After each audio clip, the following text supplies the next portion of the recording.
ہمارے کریم آقا علیہ الصلوۃ والسلام کا فرمان ہے، دین خیر خواہی کا نام ہے۔ قالوا لمن، یا رسول اللہ صلی اللہ علیہ وسلم کس کے ساتھ خیر خواہی کا نام دین ہے؟ قال باللہ، اللہ کے ساتھ، للہ اللہ کے لیے خیر خواہی، ولرسولہ اللہ کے رسول کے لیے خیر خواہی،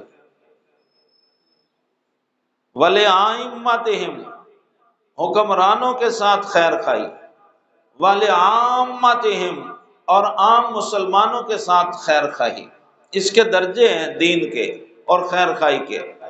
اللہ تعالیٰ کے ساتھ خیر خواہی یہ ہے کہ اللہ کے احکام، اس کے فرامین اور اس کے حکم کو تسلیم کر کے عمل کیا جائے۔ رسول اللہ صلی اللہ علیہ وسلم کے ساتھ خیر خواہی یہ ہے کہ آپ نے جو حکم احکام دیے، جو طریقہ زندگی کا بتایا، اس کے مطابق۔ اور حکمرانوں کے ساتھ خیر خواہی یہ ہے کہ اگر وہ اللہ اور اللہ کے رسول کے مطابق حکمرانی کریں تو ان کی نافرمانی نہ کی جائے، حکمران کی مخالفت نہ کی جائے۔ جب تک وہ اللہ کا پابند ہے، اللہ کے رسول کا پابند ہے، تب تک اس حکمران کی مخالفت نہ کی جائے۔ یہ خیر خواہی ہے۔ اور ولعامتہم فرمایا عامت المسلمین کے ساتھ خیر خواہی، وہ یہی ہے جو میں نے آپ کو بتایا کہ کسی کے مال، کسی کی عزت، کسی کی آبرو، کسی کے خون کو ضائع نہ کیا جائے۔ اس سلسلے میں سب سے پہلے میں نے قرآن شریف سے سورہ حشر کی آیت نمبر 9 کا آخری حصہ تلاوت کیا ہے۔ اللہ تعالیٰ ارشاد فرماتا ہے وَيُؤْثِرُونَ عَلَىٰ أَنفُسِهِمْ وَلَوْ كَانَ بِهِمْ خَصَاصَةٌ، کچھ ایسے مسلمان ہیں، ایسے مومن ہیں کہ دوسروں کو اپنے اوپر ترجیح دیتے ہیں، اگرچہ انہیں خود اس چیز کی زیادہ ضرورت ہو، حاجت ہو، اس مال کی، اس چیز کی، لیکن وہ مومن دوسرے مومن کو، اس کی ضرورت کو، اس کی حاجت کو اپنی حاجت اور اپنی ضرورت پر ترجیح دے دیتے ہیں، خود وہ فائدہ نہیں لیتے، دوسروں کو دے دیتے ہیں۔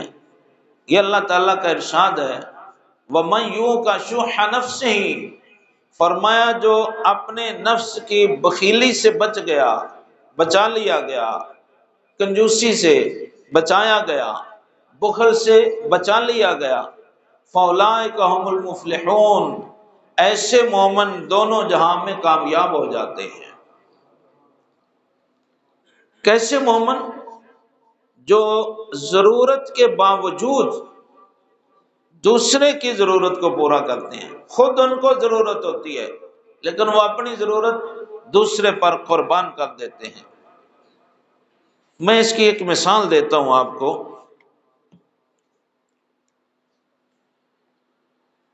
اسی سورت حشر کی آیت نمبر 9 کی تفسیر میں امام قرطبی لکھتے ہیں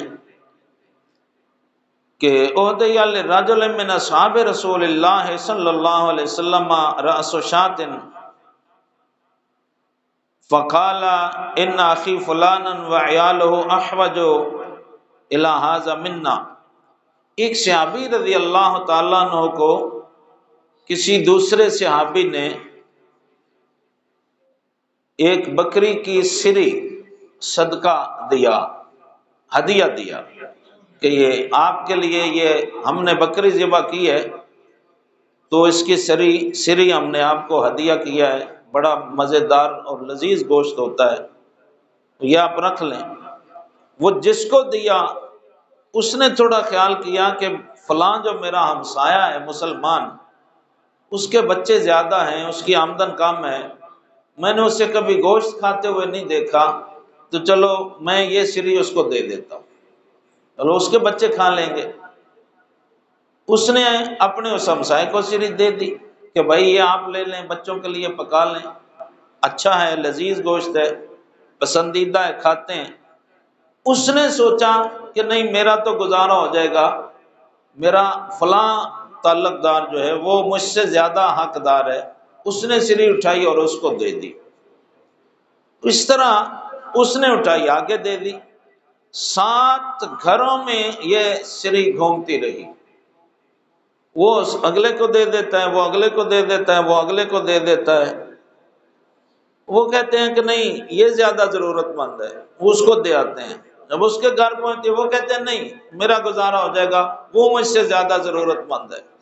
اس کے گھر پہنچتی وہ کہتے ہیں نہیں میرا گزارا ہو جائے گا، وہ اگلے کو جا کے دے آتے، یہاں تک کہ وہ ایک شری ہے وہ گھوم گھما کے پھر اسی کے گھر میں آ گئی جس نے پہلے دی تھی۔ اللہ اکبر! اس سے کیا سبق ملتا ہے میرے دوستو ہمارے معاشرے میں؟ یہ اسلامی معاشرے کی ایک خوبصورت تصویر میں نے آپ کے سامنے رکھی ہے، ہمدردی کی، دوسرے مسلمان کے احساس کی، دوسرے مسلمان کی حاجت اور ضرورت پورا کرنے کی، کہ ایک شری ہے کتنی وہ ہوگی بھائی، اس سے کتنا گوشت نکل آئے گا بکری کی سری سے۔ بات یہ نہیں ہے کہ مقدار کتنی ہے، بات یہ ہے کہ ان سب صحابہ کرام کے دلوں میں دوسرے کا احساس کتنا ہے، جو آج